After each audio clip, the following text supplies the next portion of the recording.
The historic Civic Center building has been the heart of Washburn since it was built. We're happy to share some of the past, present, and future history of the club with you today. The first club was located on this site, but burned to the ground in April of 1916. DuPont decided to erect a new building to be managed by the YMCA. Construction was started on this building immediately, and the new structure dedicated on January 14, 1919. The Washburn Times wrote, "Viewed as a whole, the DuPont Club is as nearly perfect a community center as the residents of any city could wish for. Figuratively speaking, it is the heart of the community, and has become such an integral part of its life that the query is often heard, how would we ever get along without it?" Numerous activities listed in 1919 programs include bowling, social functions, paid and educational movies, pool and billiards, gymnasium classes, general athletic programs, and baths. Christmas at the club was a special time of year.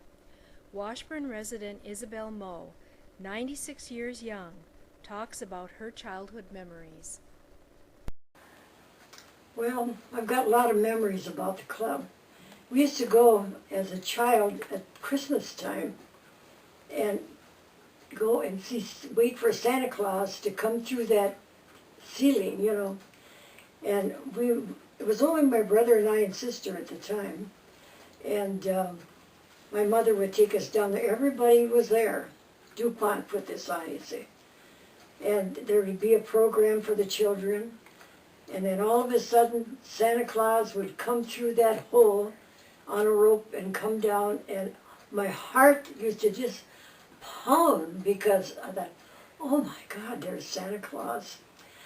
And we were, the children, in those days, we were so happy to see him. Then he'd go around, and talk to all the children. And that, I remember that, I can almost feel it right now because it was so exciting to see him, you see. Athletics was always an important part of the club. The DuPont Club basketball team, managed by Ernie Holman, arranged to have the Harlem Globetrotters brought to Washburn in 1932. The score between the two teams was 30-22. Two bowling alleys were originally constructed in the lower level in 1918, with two more lanes added in 1941. The first 300 bowling game was bowled in the late 1920s by basketball coach O.R. Hansen, affectionately known as Rough. Listen to local resident Jerry Doucette talk about setting pins at the club. All manual set pins, you had to be careful you didn't get killed by one of the balls when the guys were throwing them down or get hit with the pins because they were hardwood pins, they weren't plastic pins, and I don't know how much they weighed, but for a 10-year-old kid to be setting pins, pick up 4 of them at one time with your small fingers was really, really hard to do.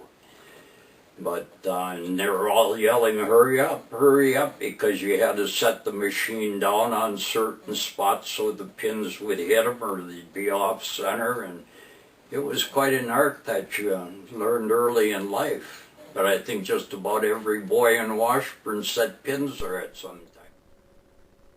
Sandy Olson remembers spending time at the club as a toddler, playing on the gymnastic equipment.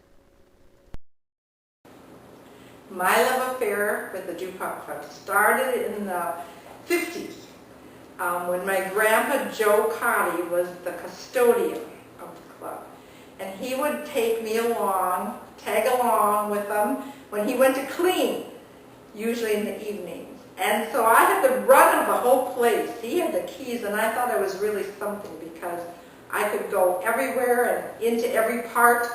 And I especially would go downstairs when he was cleaning the downstairs. And there was the pommel horse down there, which I couldn't even get up on.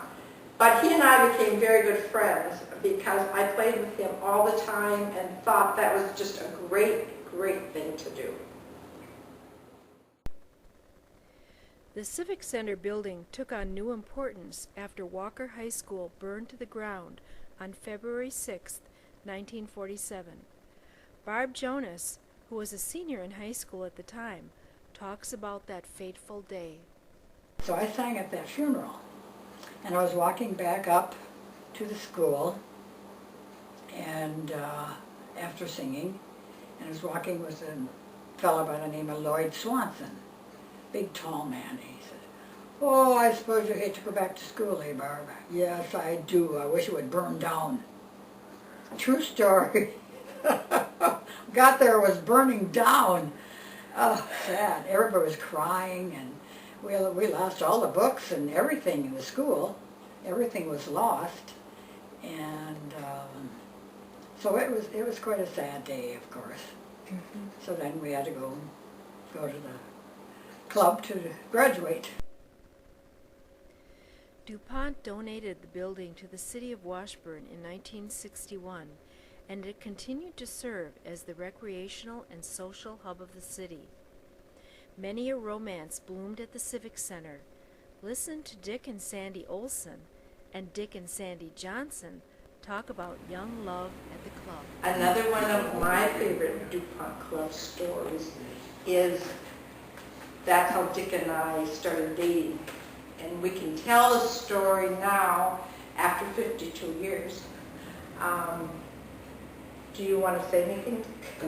No, you go tell the facts, and then I'll add some. It was a February Valentine's dance upstairs in the DuPont Club, and I was a freshman in high school. Dick was a sophomore in high school, and two boys decided to take me home. Neither one of them had driver's license, but Tim Smith and Dick Olson asked if I'd like to go home. And so we found John Bratley, who had a car, because he was a year older than even him. He had one of the only cars in town. That is right, that is His correct. dad did. So the both boys took me home, and when they got to my house, they flipped a coin to see who was going to walk me to the door. And I'm not sure if it was tails or heads, but I won. And as I said to Mary earlier in the day, even if I'd have lost, I would have won anyway, because anybody could beat Timmy Smith. Dick walked me to the door. I got a little peck on the cheek, and that's the end of the story 52 years later. And Timmy's still trying to hit on her. I don't know what we're going to say here. That was good, Betty. First memory of meeting you was at the club. Okay. Went down there as usual at that night, which almost lived there all the time. And I got a peek of you. You were coming down the steps from girls had a meeting or something.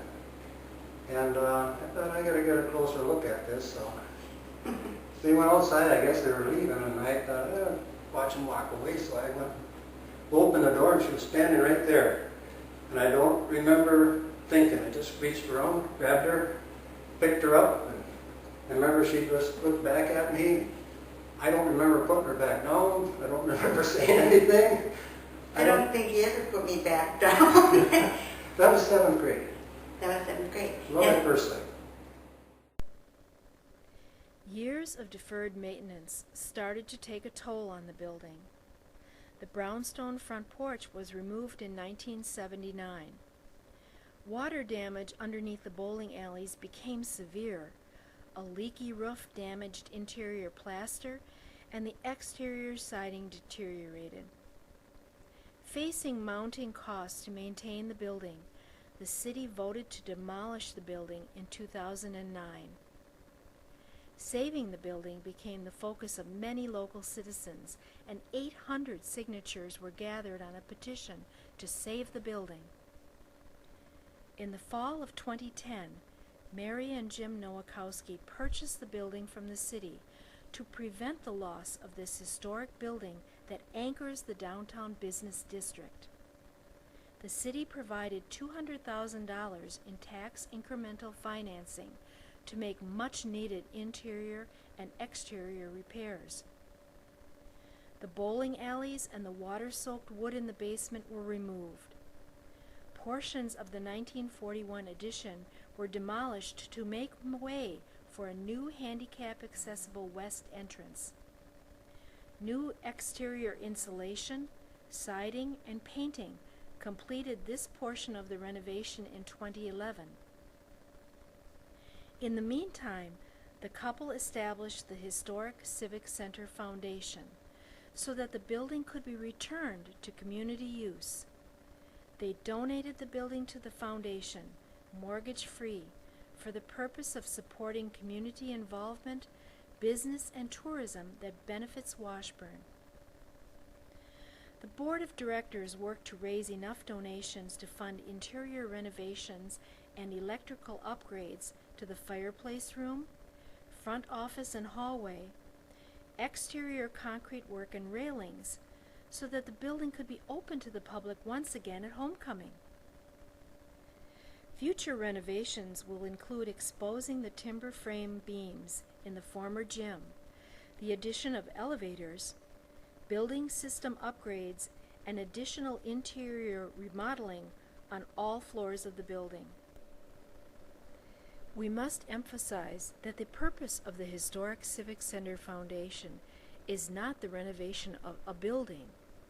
The building will serve as a revenue source for the foundation so that it can be self-sustaining. The renovation of the Civic Center building, projected leases and rentals, salaries and taxes paid will inject over $2 million into the Washburn economy during the next 50 years. The community gathering spaces, tourist visibility that supports the local economy, and ongoing support for community-wide programs provide additional economic and social benefits to the city. Washburn will be happy to have this substantial economic boost. When this building was dedicated in 1919, it played a powerful role in the community for 85 years. Today we celebrate the first of many celebrations that will be held here in the 21st century. Our vision is that it will again serve as a powerful influence that will bind the community in the 21st century. This building's future, and that of Washburn's, will be a testament to the vision that is set in motion today.